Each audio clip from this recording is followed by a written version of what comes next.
ముఖ్యమంత్రి రేవంత్ రెడ్డి ప్రవేశపెట్టిన డీలిమిటేషన్పై చర్చకు అవకాశం ఇవ్వకపోవడం అన్యాయమని బీజేపీ ఎమ్మెల్యేలు మండిపడ్డారు.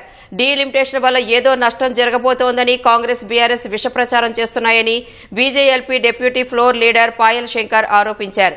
జనాభా లెక్కలు పూర్తి చేసిన తర్వాతనే డీలిమిటేషన్పై నిర్ణయమని కేంద్రం చెబుతూనే ఉందన్నారు.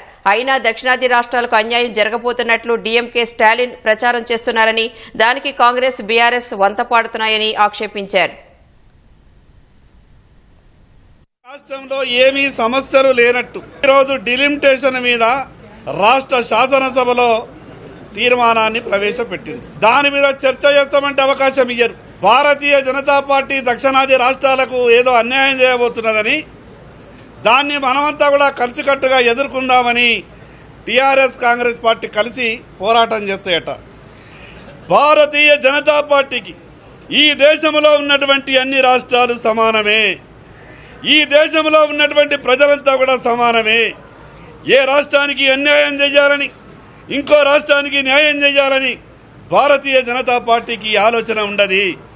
దేశం సుఖంగా ఉండాలని, దేశ ప్రజలంతా సంతోషంగా ఉండాలని పార్లమెంటులో చేసినటువంటి ఏ చట్టం ద్వారానైనా సరే ఈ దేశంలో ఉన్నటువంటి ప్రతి ఒక్కరికి ఉపయోగపడే విధంగానే చట్టాలు జరుగుతాయి.